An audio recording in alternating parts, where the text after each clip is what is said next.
Uzbekistan. The name alone might not spark much, yet. But what if I told you this is the only country where ships are stranded in deserts, where a sea vanished in just one generation, gone, erased, where astronomers mapped the stars centuries before Europe even looked up, and where mosques don't just echo prayer, they echo empires. Most people barely glance at Uzbekistan on a map. They imagine sand, silence, maybe a blue dome or two. But behind its ancient tiles and desert winds lies something far more unexpected. A nation reborn, unfiltered, and quietly rewriting its place in the world. This isn't just a travel destination. This is a country that once closed its gates to the world. And now, over 90 countries can enter visa-free. No questions, no checkpoints, sometimes not even a stamp. But the real mystery isn't why the gates open. It's what they've been hiding. Because what I found here isn't in travel guides. It isn't in Instagram reels. It's in the moments no one talks about. In faces, in silences, in places the world forgot to visit. Uzbekistan is not still. It's not stuck in the past. It's alive, in two eras at once. And if you think you know what's coming, think again, because behind the beautiful architecture and open borders are 15 shocking realities. Things even the locals don't always say out loud. Some are hidden in plain sight, others buried beneath centuries of conquest, collapse, and quiet survival. Let me show you a side of Uzbekistan that guidebooks refuse to tell. Number 1. The desert that ate a sea. What if I told you that a sea disappeared in our lifetime, and no one noticed? Not dried up over centuries, not gradually overtaken by nature, but gone, within the memory of the people still living beside it. Gone like it was erased. You hear Uzbekistan, and you don't think sea, but there was one, a massive one, the fourth largest inland body of water on the planet. They called it the Aral Sea. Its waters fed communities. Its winds smelled of salt. Its fish fed nations. But then the maps changed, without telling anyone. And what was once sea became desert. It began quietly. A dam here, a canal there. Rivers were redirected to grow cotton, to irrigate fields that never asked for it. At first, people thought the sea would return with the rains. Then they waited another year, and then they stopped waiting. The shoreline retreated. Villages that once bustled with boats woke up to silence. Fishermen turned into herders. Nets became memories, and the water kept shrinking until only salt remained.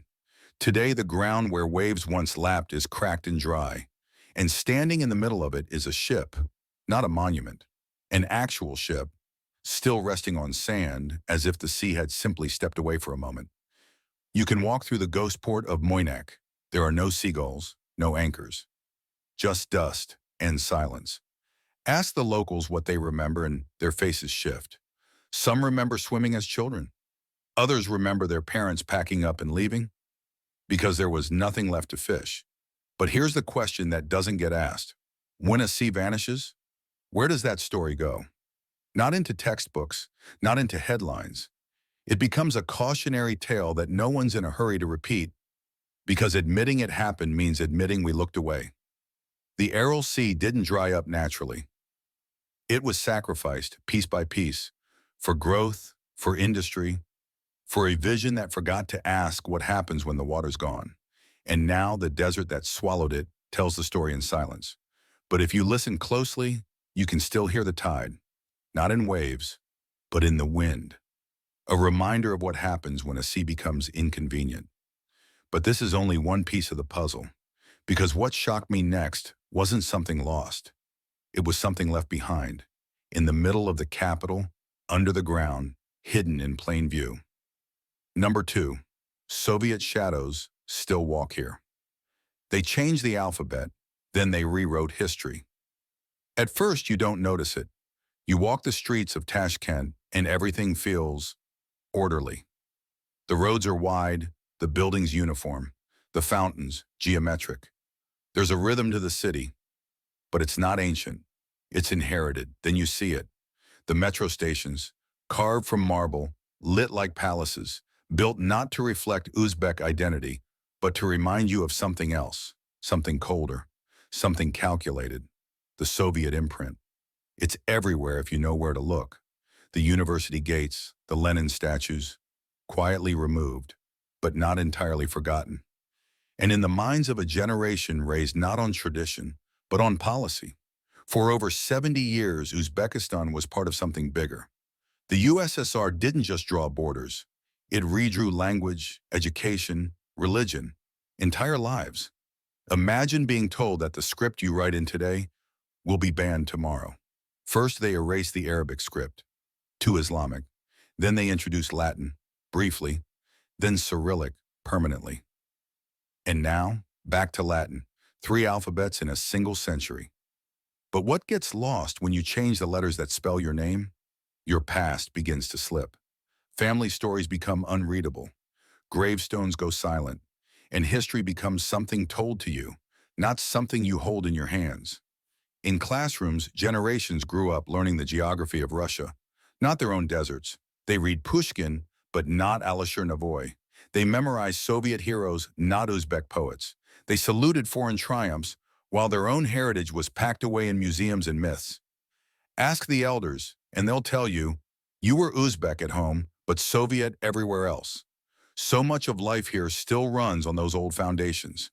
Infrastructure, industry, even time.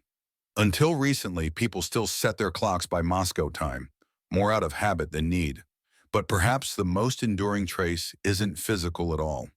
It's the way people move through the world, the carefulness, the sense of watching without being watched, the silence in public spaces that speaks louder than words, the idea that you don't question power, you adjust to it, and yet the younger generation walks differently. They wear the West. They speak their own tongue again. They code, create, challenge. The Soviet ghost hasn't vanished, but it no longer leads the parade. Now it watches, from the corners, from the bricks, from the shadows of old government halls. And in this quiet tug-of-war between the imposed and the inherited, Uzbekistan isn't trying to erase the past. It's trying to outgrow it, without losing itself. But the next shock isn't in what was lost. It's in what was never expected to become sacred, something soft, sweet, and round. Number 3, a melon can earn you respect. In some countries, people are judged by their job title.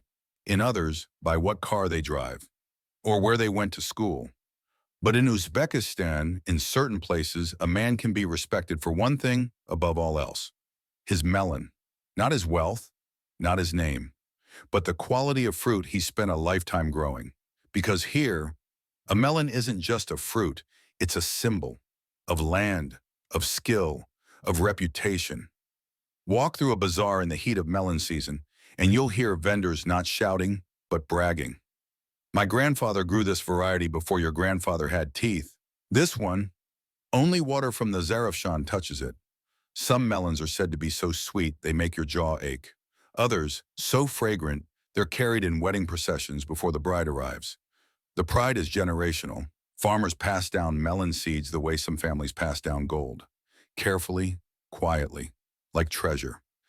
But the obsession doesn't end at the farm. In Tashkent, there's an entire melon museum. Not for laughs, though it may sound amusing to outsiders, but to preserve history, to document the art of cultivating sweetness in the middle of the desert. There are festivals dedicated to melons, songs about melons, even proverbs. A man with no melon in summer is a man with no luck. And no, they're not being ironic. You might think it's just fruit.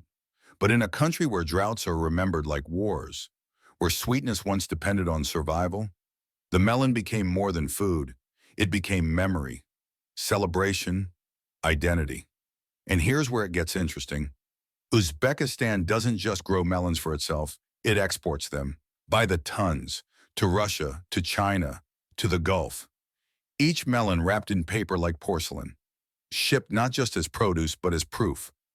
Proof that this land, so often underestimated, knows how to master something delicate, to shape sweetness from hardship, to offer the world something it never asked for, but won't forget. There's a quiet lesson here. That power doesn't always shout. That heritage can be cradled in something as simple as a slice of fruit. And that if you want to understand people, start by tasting what they take pride in. But sweetness is only one side of the story.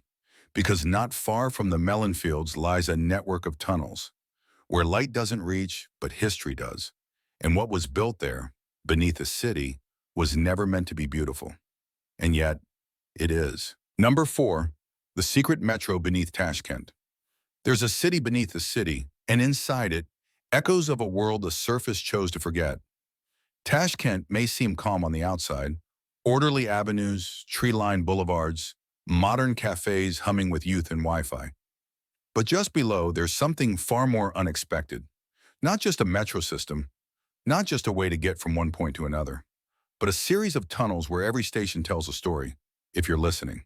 You step off the escalator expecting concrete and metal.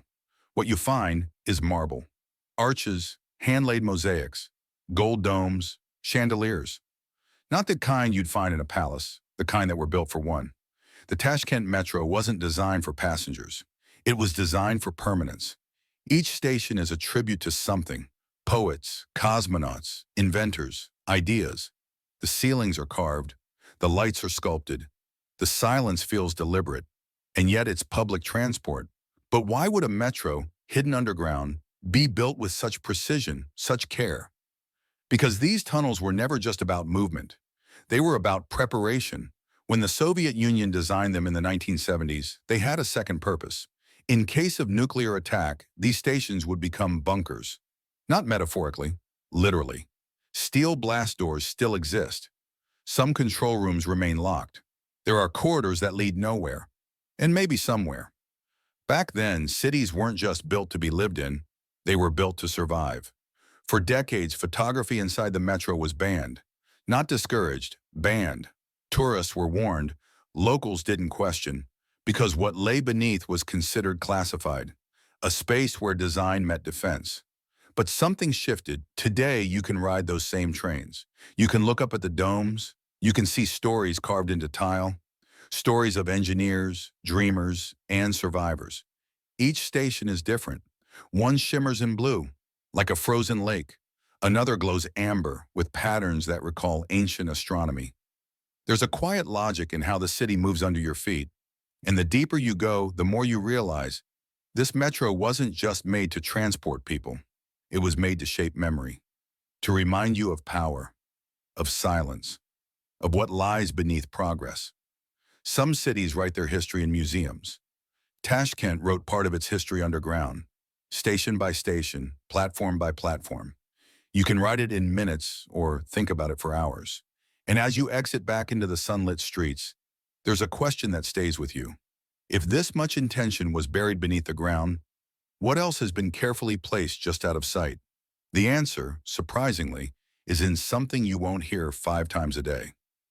Something the country carries quietly, even when the world expects it to shout. Number 5, you can be Muslim and very secular. No calls to prayer echo across the capital. No headscarves in government buildings.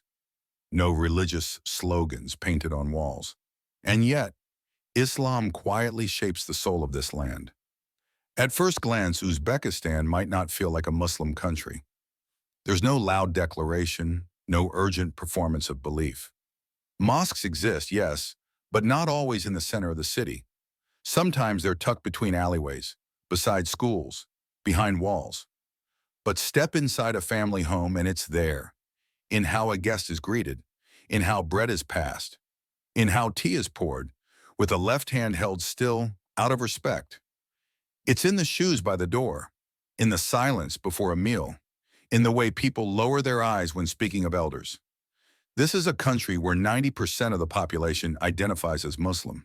But don't expect a call to prayer on every corner, because faith here isn't amplified. It's internal, woven into daily life, without needing a spotlight. The reason goes back decades. Under Soviet rule, religion was monitored. Mosques were closed, clergy arrested, spirituality became private. Something preserved in whispers and gestures, not sermons.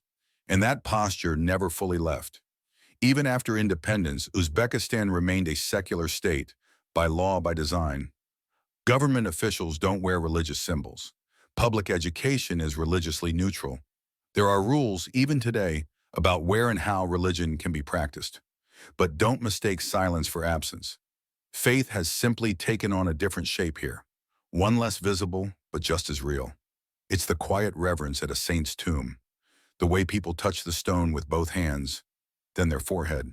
It's the way elders reference God without preaching, not in sermons, but in sayings. Inshallah. May your hands never tire. May your path be clean. Ask a young person on the street and they might say they're spiritual, not religious. Ask their grandmother and she'll smile, as if that answer is both right and incomplete. This balance between belief and boundaries defines modern Uzbekistan. You can walk through an ancient madrasa that no longer teaches theology. You can visit a centuries-old shrine while students nearby rehearse a hip-hop video. You can see a woman in a hijab walking beside her friend in jeans and sunglasses. And no one stares. Because here, religion is not a dividing line. It's a presence. Sometimes visible, sometimes not, but always there, quietly guiding gestures, shaping language, carrying memory. This land doesn't ask you to witness faith. It asks you to respect it, even if you never see it. And that contrast between public secularity and private spirituality isn't a contradiction. It's a conversation, ongoing, unfinished. One that can't be simplified in headlines or hashtags. Number 6, the ancient cities that beat Rome. When London was a forest, and Paris a collection of wooden huts beside a muddy river, Samarkand was already listening to the stars. Not praying to them, not fearing them, but charting them, with instruments carved from polished brass, built-in observatories where science wasn't an enemy of belief, but its companion. Samarkand. It's more than a name. It's a memory etched in domes, stone, and silence. A city that doesn't just belong to Uzbekistan, it belongs to time itself. The streets whisper it, the tiles reflect it. Every archway feels like it's watching you, not with suspicion, but with age. Age that isn't tired, but wise. Today, people come for photos. The Registan Square glows at night, and phones light up with selfies. But what stands behind those lights is something most visitors don't realize. This wasn't built for tourists. This was built for scholars, for astronomers, for poets who measured rhythm with the same intensity others measured rainfall. Ulugh Beg, the astronomer king, ruled here, a man who built one of the most precise observatories of the medieval world, centuries before telescopes reached Europe. In a world ruled by empires, he looked up and saw formulas. He calculated the length of a year to within seconds of what modern satellites confirm. His star charts guided traders, explorers, and pilgrims, long before Europe found its compass. And just when you think Samarkand holds all the magic, Bukhara emerges, not as a rival, but as a reminder. Bukhara didn't shimmer like Samarkand. It whispered, it waited, it taught. Here, students came from as far as Persia and India, not to conquer, but to learn. Its libraries were vast. Its teachers memorized entire texts. Its bazaars didn't just trade goods. They traded thought. In Bukhara, you can still stand at the base of the Kalyan minaret, a tower so respected that even Genghis Khan, who burned cities to ash, spared it. He looked up and let it live. But time moved on.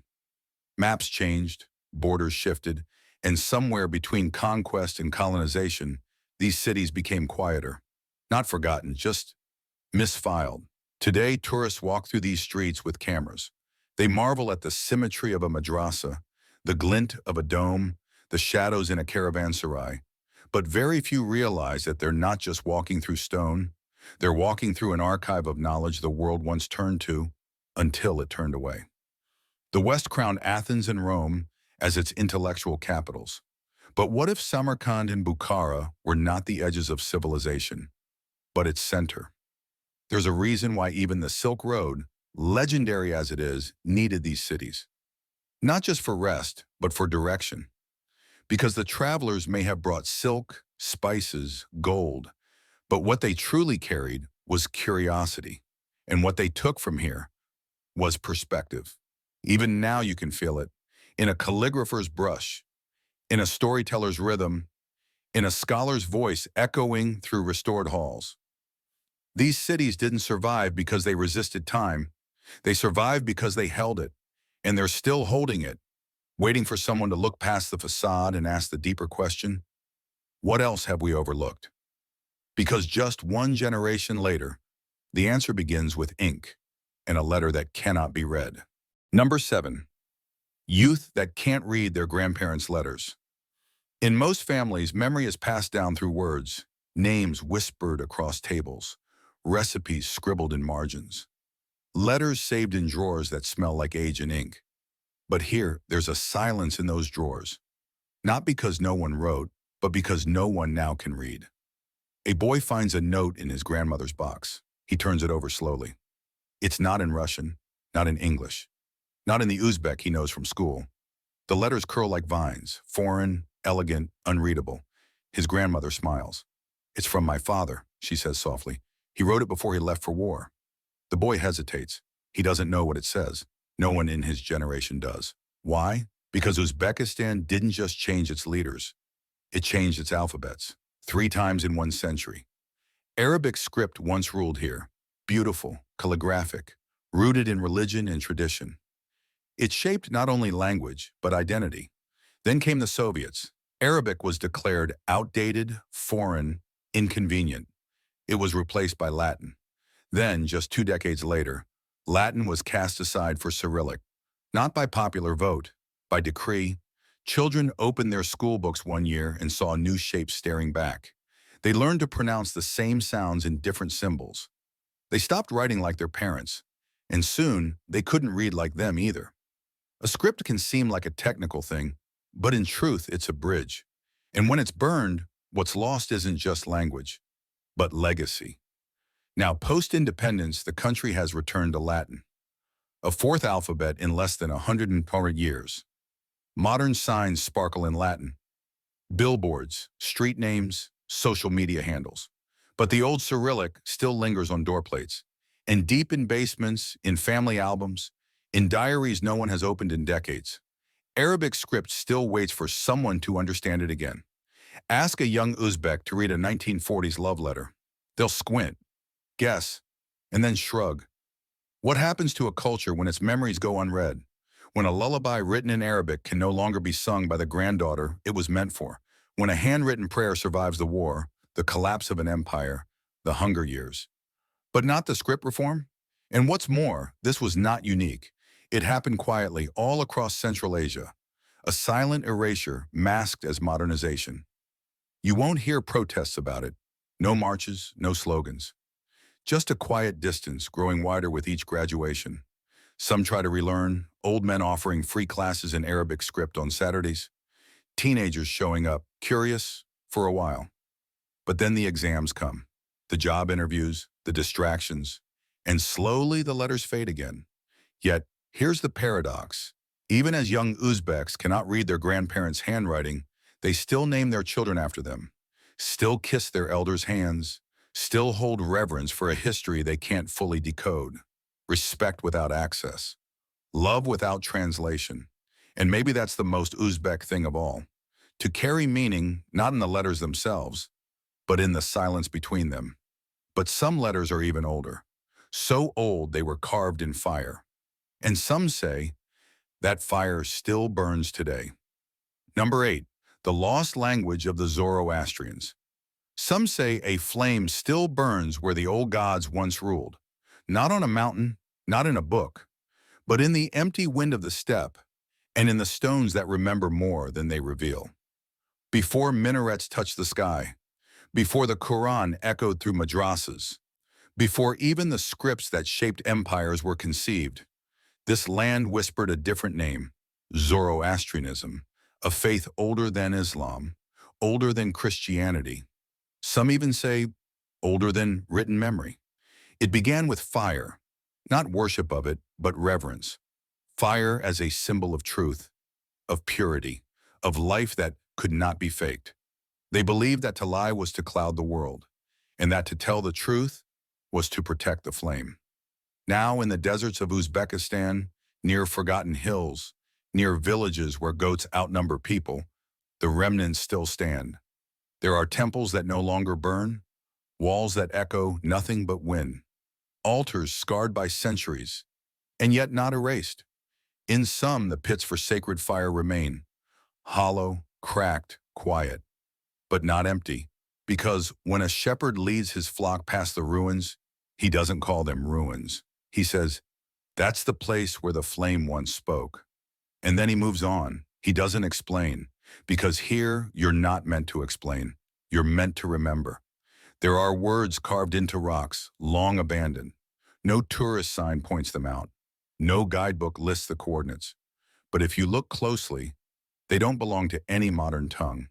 They're in Uzbekistan, a lost language, the language of Zoroaster himself, spoken now by none, understood by a few scholars halfway across the world. But once these very letters lit up the minds of priests who memorized entire chants before they ever learned to write. And yet, they were not alone, because Zoroastrianism was not some obscure local cult. It was once the official religion of empires. It shaped Persia. It influenced the idea of heaven, of hell, of judgment, of angels and demons, long before these concepts were absorbed into newer faiths. But history did not preserve it. As Islam spread, many Zoroastrians converted. Some fled, others stayed. Not always as priests, but as people who remembered where to leave the bread, when to sweep the doorstep, how to face the sun at dawn. Because even when the flame was gone, the ritual remained. Even today, some villages carry fragments. A turn of phrase, a household superstition, an old woman lighting a candle 3 times, though she doesn't know why. Just that her mother did it, and her mother before that. There's no ceremony, no temple, just gestures. But maybe memory doesn't always need a name. Maybe the fire never really went out. Maybe it simply moved, from temple altars to quiet corners of the mind, from carved scripts to inherited instinct. And if you look beyond the mosque domes, beyond the minarets, if you find the silence between cities, you might hear something older than language. You might sense a flicker, a warmth in the stones. But just as that fire once spread, so now a different kind of heat is arriving. Planes land faster, hotels rise higher, and the gates that once stood shut are swinging open. Because what was hidden is now being offered to the world. But when a country opens its arms to 90 nations at once, can it keep its center intact? Number 9, tourism is exploding. But at what cost? It sounds like an invitation, a warm one. 90 countries, granted access to a land once sealed behind borders, behind silence. No visa, no waiting. Just step in and look around. The gates of Uzbekistan are open and people are coming. They come with cameras, with curiosity, with hashtags and hotel bookings. The domes of Samarkand glisten beneath waves of drones. In Bukhara, groups crowd narrow alleys, tour guides waving flags to keep their flocks together. Outside Khiva's old walls, buses idle like sentries. Tourism is booming, and on paper, it's a triumph. More flights, more income, more recognition.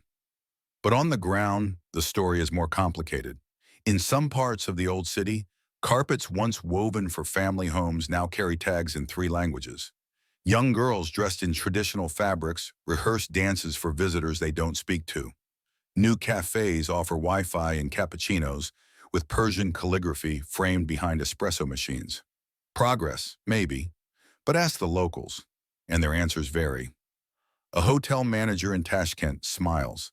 He shows bookings from Tokyo, from Berlin, from Cape Town. We've waited for this, he says. Now they're finally seeing us. But in the old quarter of Bukhara, a craftsman sits quietly.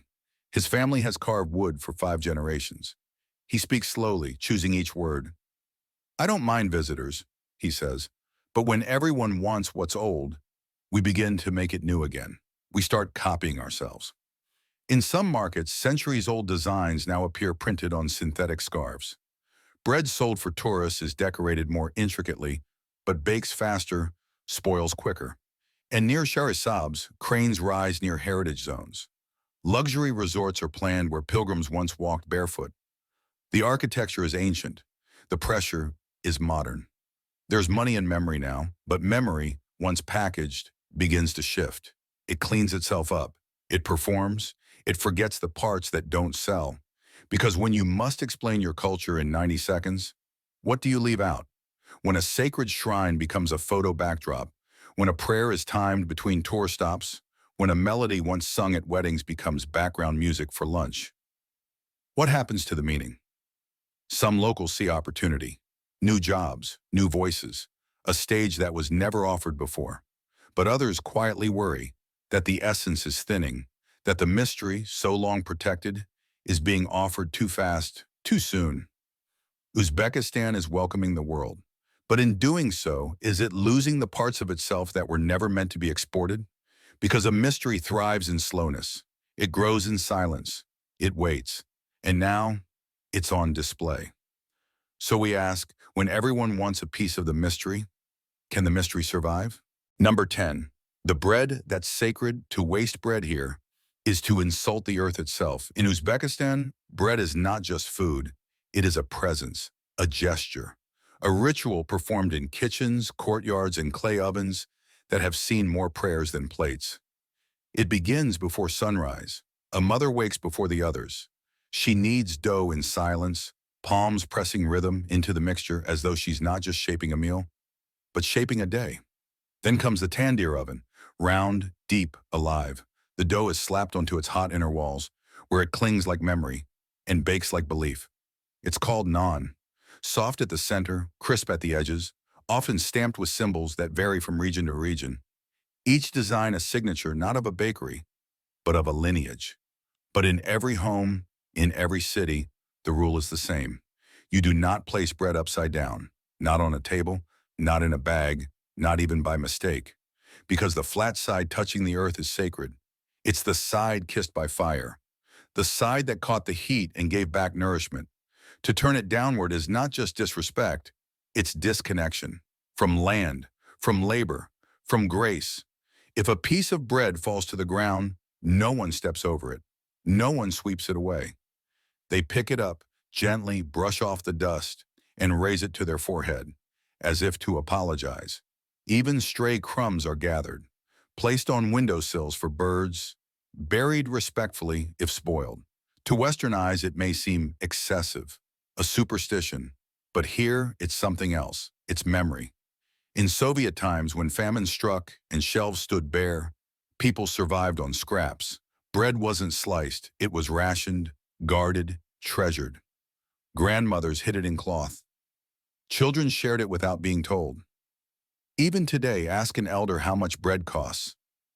They won't tell you the price, they'll tell you the value. Walk through any Uzbek market and you'll smell it before you see it. Stacks of naan tower on carts and counters, steaming and golden. Vendors offer taste not for profit, but for respect. And if you travel to the countryside, to a wedding or a funeral, notice what lies at the center of every gathering. Not gold, not decoration, but a round loaf, untouched, until the oldest hand breaks it. Even at birth, bread has its role. Newborns are often swaddled beside a loaf, symbolizing sustenance, safety, life itself. A quiet reminder that before a child speaks, he must first eat, and before he learns words, he must learn gratitude. But here's what you don't see.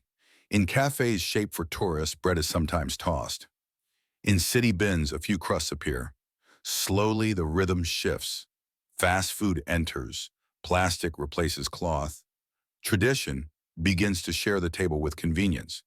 Yet, in most homes, the rule still holds. Bread is placed with care, eaten with intention, and never wasted, because in Uzbekistan, naan is not just nourishment. It's a covenant between soil and soul. A quiet contract that says, I honor the hands that shaped this, the earth that grew it, and the heat that made it whole. And when the last piece is gone, someone will say a phrase you hear in homes across the country, may there always be bread in this house. But bread is just the beginning. Because in Uzbekistan, nourishment doesn't end with food. It extends to something else, an offering that comes before even a question is asked. The next reality isn't found on a plate, but in the open door of a stranger's home. Number 11. The secret of Uzbek hospitality. In Uzbekistan, a stranger becomes a guest, and a guest becomes family. It begins without a knock, sometimes without even a word. You step off the road, adjust your bag, glance at the sun, and a voice calls out from a courtyard, "Choi ichasizmi? Would you like some tea?" You weren't looking for it. You weren't expecting it. But the offer comes, direct, warm, unquestioning. And when you accept, the rhythm of the moment changes. A child runs to fetch cups. A woman stirs sugar into hot black tea, strong and fragrant. The oldest man sits up straighter, his eyes sharp, as if remembering something from long ago. And you, the traveler, are no longer just passing through. You are seated, served, included. There is no form to fill, no transaction, no curiosity about your passport, your destination, your beliefs. Only this: you are here, and that is enough. It is said that in the Uzbek home, the threshold is sacred, because anyone who crosses it is no longer outside. They are mehman, a guest, and a guest must be honored. The concept goes deeper than politeness. It is bound to identity. Hospitality here is not a skill. It is a responsibility, a joy, a virtue passed down like a family recipe, never written, always remembered. In mountain villages, where winters are long and roads are few, homes remain open, not unlocked, open.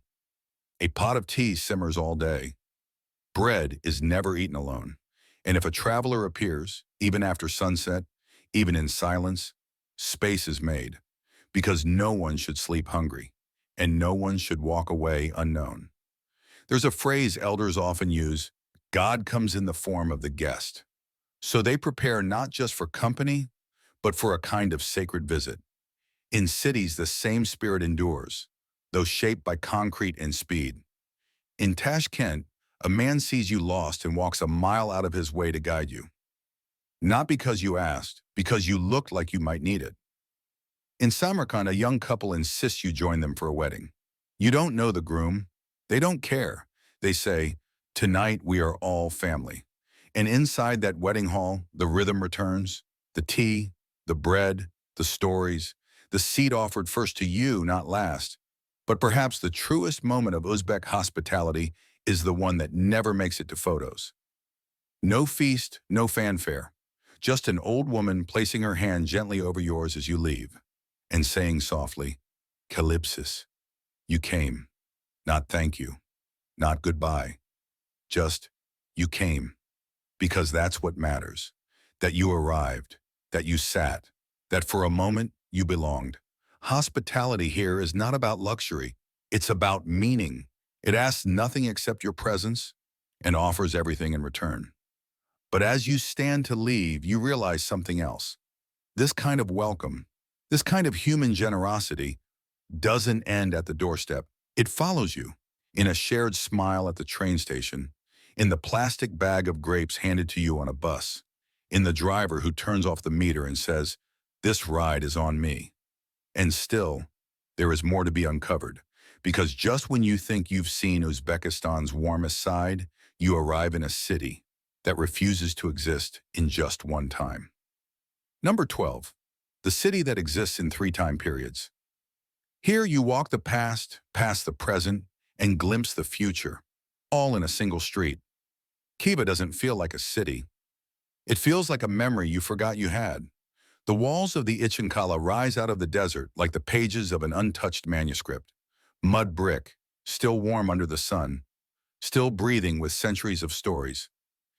Inside, the lanes are tight, quiet. Each turn reveals blue-tiled minarets that stretch into a sky unchanged by time. Here you don't need imagination to picture the past. You're walking inside it. The same wooden doors creak open, the same carved balconies hang above alleyways where caravans once passed. At sunset, the entire city glows gold, as if someone lit a candle inside every stone. But Khiva isn't only ancient. In the shadow of the 12th century Kalta Minor minaret, a loudspeaker crackles. Soviet-era tunes hum faintly across the courtyard. Not from nostalgia, but from a past that never fully left. Because while the minarets sing of faith, the buildings just outside the old walls hum with concrete, symmetry, and socialist ambition.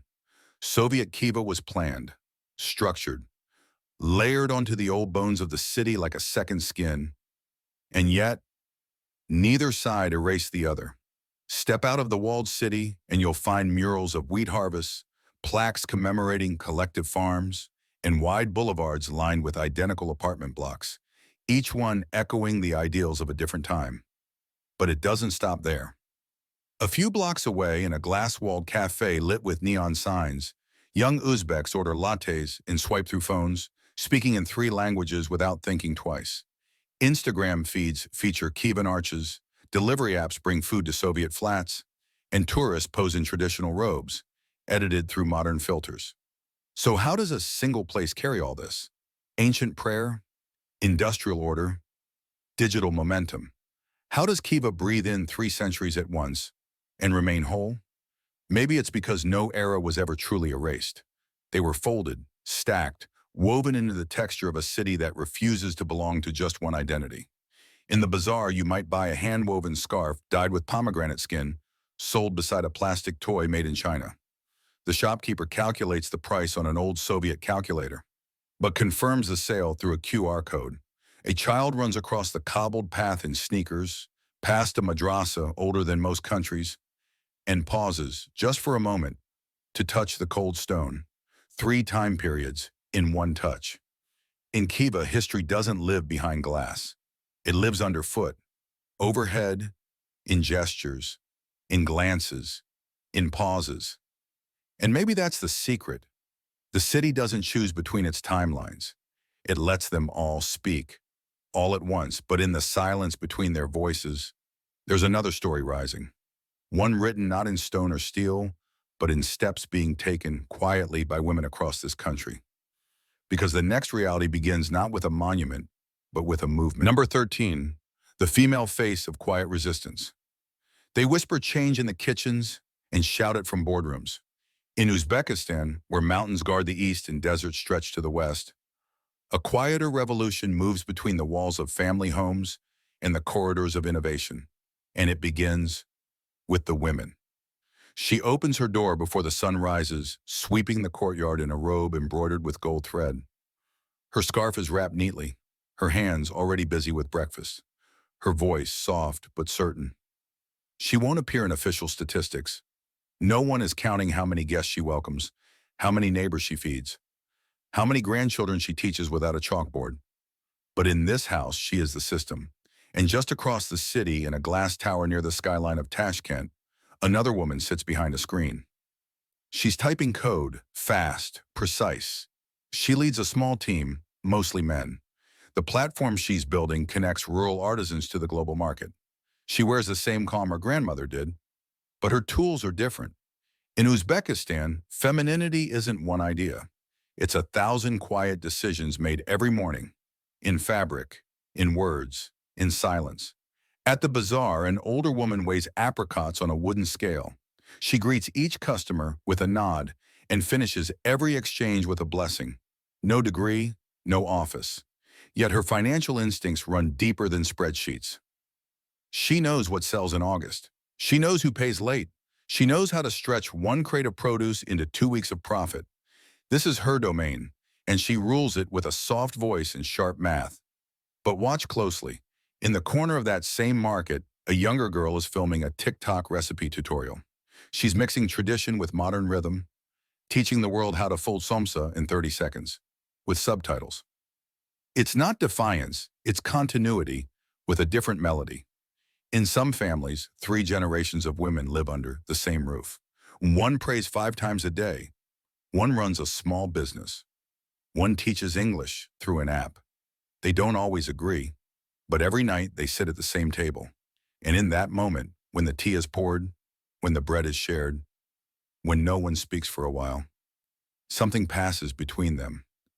Not permission, not rebellion, just quiet recognition of each other, of change.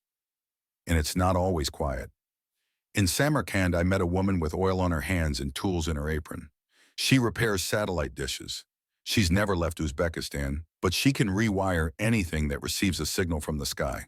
When I asked her who taught her, she smiled. My grandfather started it, she said, but my mother, she kept the shop alive when the borders closed. Progress here doesn't march. It waits. It adapts. It slips through traditions like water through stone, changing everything without breaking the rock. And then there's the gaze, that look from across the table, from the woman who has seen war, drought, freedom, and change, all while serving tea that never runs out. They won't ask for attention. They don't need applause. They are not symbols. They are movement. Because while the world watches nations rise and fall, they've been standing. But as one reality ends, another opens like a forgotten gate in a far-off valley, high above the cities, beyond the markets, where the silence says more than history ever could. Number 14, the mountains. Nobody talks about everyone comes for the cities, but the soul of Uzbekistan, it's up here. You don't hear about the mountains, not on travel blogs, not on postcards, not in airport brochures, because Uzbekistan, they say, is desert and domes. Silk Road ruins, blue tiles, sun-baked minarets. But then you leave the highway. You take a road that narrows, then turns to dust. You pass wheat fields that slowly vanish, replaced by boulders the size of homes. And the land begins to rise, quietly as if stretching without wanting to be seen. And suddenly the world changes. The Chatkal Mountains appear without warning. Pine-covered ridges, glacial streams, a silence you can hear, the kind that wraps around you like a forgotten lullaby. In these peaks you don't find tourists. You find shepherds, nomads, children who chase goats across meadows, laughing in a language that's never been printed on a t-shirt. There are villages here with no cell signal, where bread is still baked under stones, where legends are passed like recipes, from mouth to ear, never written down. They tell you there's a lake so clear it reflects your soul. They don't tell you how to get there. You have to ask, and even then, only if they trust you. Then there's Nuratau, a mountain range less traveled, but older than memory. You walk past walnut trees that are older than countries. You sit beside springs where Zoroastrians once whispered to fire. And you realize this isn't wilderness, it's inheritance. Every path has a purpose. Every step echoes something left behind. A man waves from the edge of a field. He invites you to sit. You don't speak his dialect. He doesn't know your name. But he cuts an apple in two and hands you a piece. Without a word, without a question. Up here, hospitality is not an event. It's instinct. The air is thinner. Not just in breath, but in noise. There are no horns, no headlines. Just the occasional sound of wind moving through juniper. You begin to forget your schedule. Your phone's battery dies. And strangely, it feels like a gift. Because in these mountains, time doesn't pass, it settles. You stand at the edge of a cliff, looking down at a valley untouched by concrete. A woman below leads a mule through terraced farmland. She doesn't look up. She's seen the view every day of her life. And you begin to wonder, how can a country famous for its cities, Samarkand, Bukhara, Tashkent, keep something this vast, this majestic, so quiet? Maybe that's the point. Maybe these mountains were never meant to be a headline. Maybe they were meant to be remembered by those who reached them. Or maybe they were saving something for those willing to listen. Because just beyond that final ridge, past the last row of apricot trees, another question is waiting. One that's been asked for generations and still has no answer. Number 15, the identity crisis you can't see. Uzbekistan doesn't ask, who are we? It asks, who are we becoming? Stand on any street corner in Tashkent, and you'll hear Russian spoken at one table, Uzbek at another. Cross the avenue, and the alphabet shifts from Cyrillic to Latin, depending on the generation holding the pen. Call to prayer echoes softly behind a cafe playing Western pop music. And above it all, the Uzbek flag waves. 3 colors, 5 stars, 1 question. Because here, identity is not a fixed point. It's a conversation. A boy leaves a mosque with his father, prayer rug folded under his arm. He wears Nikes. He scrolls through TikTok in Russian. He was taught Uzbek in school. He listens to his grandmother's lullabies in Tajik. Ask him who he is. He'll pause, not out of confusion, but because there's more than one answer, and all of them are true. In the markets of Bukhara, the carpets tell one story. Turkish, bold patterns, nomadic roots. But in the schools, the textbooks still carry echoes of the Soviet era. Scientific, secular, ordered. In the fashion boutiques of Samarkand, traditional embroidery meets European cuts. A girl models a jacket with Suzani threadwork, tailored like a Milan runway piece. She's not rejecting her roots, she's remixing them. In Khiva, the old men gather at the tea house. They speak of the USSR like it was yesterday. And for them, it was. Their streets were renamed, their monuments replaced, their holidays redefined. But the younger generation walks past these same tea houses with earbuds in, listening to American podcasts, Korean pop, or Uzbek rap. Sometimes all three in a single playlist. This is a nation that carries layers. It has felt the desert sun, the Russian winter, the Silk Road wind, and the communist gray. It has worn turbans, fur hats, and baseball caps, sometimes all in one family photo. It learned to adapt before it learned to choose. And yet there is no protest in this blending. Only rhythm, a mosque beside a metro station, a minaret reflected in a glass tower, a grandmother in hijab video calling her grandson who lives in Berlin. And between it all, a quiet question humming beneath the surface. What does it mean to be Uzbek today? Is it in the spice of the plov? Is it in the calligraphy on a 15th century madrasa wall? Is it in the passport with a new emblem? Or the suitcase carried through international terminals? Is it in holding on to the past? Or letting it stand beside the future? The truth is, this isn't an identity crisis. It's an identity conversation. One that's ongoing, one that's evolving. Because while some countries choose a lane and pave it straight, Uzbekistan walks its history like a labyrinth, turning where memory leads, not where maps insist. And somehow, without asking permission, without drawing lines, it has become something rare. A country that doesn't pretend to be finished. It is still writing itself. Still learning how to fold the past into the future without tearing the present. Still asking, not who are we, but who are we becoming? I came looking for answers, clear ones, historical ones, maybe even packaged in facts and timelines.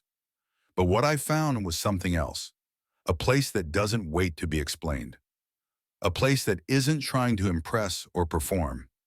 It just is, layered, unfinished, real, too old to be modern, too modern to be forgotten.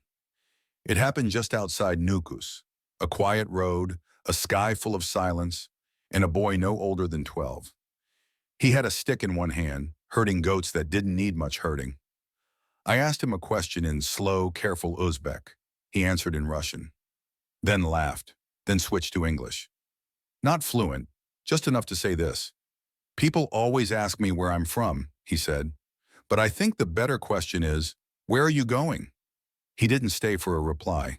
He just walked off. The goats followed, and I stood there in that wide emptiness, holding a question I hadn't thought to ask. Because Uzbekistan isn't a destination. It's a direction, a place that moves, slowly, and only if you're paying attention. It isn't frozen in its past, though the past is everywhere. It isn't rushing toward the future, though progress hums quietly beneath the surface. It's a nation that moves like sand, shifting in time, reshaping itself without permission, leaving behind traces that beg you to look closer. You think you've understood it, then an old woman stops you with bread in her hands, offering not just food, but silence, a kind of welcome that says, you don't need to understand, you just need to stay a while. So I did. I stayed through cities that felt like stories, mountains that held their breath, markets that argued in color and rhythm, homes where strangers were given the best chair, without asking who they were or why they'd come. And by the time I left, I wasn't looking for answers anymore. I was just trying to hold on to the feeling of being somewhere that doesn't need a definition. Can a country be both a secret and an invitation? Can a place be stitched together from contradictions and still feel whole? Can you love somewhere that doesn't fit into your expectations? Have you ever been somewhere that made you question your own assumptions? Let me know in the comments if a place has ever shifted you. Because in Uzbekistan, that's the twist. You don't just learn about the place. The place learns about you, quietly, without needing your permission. And just when you think the journey's ending, something else begins. There's a place where ships are stranded in deserts, where the wind writes forgotten stories across the salt flats, and where the silence tells more than the signs ever could. I saw that ship again. Not the same one, but another rusting hull, half sunken into sand, surrounded by nothing but wind and time. And suddenly the image at the start wasn't strange anymore. It was familiar, because now I understood what it meant. This was never just about travel. It was about perspective, and that changes everything. I came expecting a country caught in the past, but the past here isn't something to escape. It's something they carry, with pride, with care, and without apology. I thought I'd be walking through ruins, but I was walking through resilience, not preserved but lived in, not silent but soft. Uzbekistan didn't shout for my attention. It whispered, in ancient tiles chipped by centuries, in the hand offering tea without words, in a train station that once doubled as a bunker, now pulsing with quiet movement, in a melon placed carefully on a table, not as food but as memory, and in the faces of those too young to remember the Soviet flag, yet still shaped by its shadow. Nothing here was what I expected, but everything felt true. And maybe that's the point. The desert doesn't care what you assumed it would look like. The cities don't need your comparison to Rome. The people don't wait for you to understand them. They welcome you anyway. So the next time you hear a country's name, one you know little about, one you've never thought to visit, stop. Ask yourself, what have I assumed? What might I have missed? Because sometimes what seems far away is the very thing that brings you closer to history, to humanity, to yourself. So now I'll ask you, what story did you expect to hear today? And what did you really find? Type it below, because this journey was never just mine. It was all of ours. If this journey opened your eyes to a world you didn't expect, share it. Let the forgotten voices be heard. Let the cities without skyscrapers and the faces without filters finally have their story told. Because sometimes the quietest places, the ones left off the headlines and travel brochures, hold the loudest truths. And the only thing they're waiting for is someone to listen. Leave a comment. What surprised you? What stayed with you? And if you want to keep seeing the world differently, through stories you won't hear anywhere else, you know what to do. Subscribe for the next unseen story waiting just beyond the horizon. Because this isn't the end, it's just another beginning. And before this one fades into memory, I'll leave you with one last question. What other truths have we ignored? Just because no one told the story?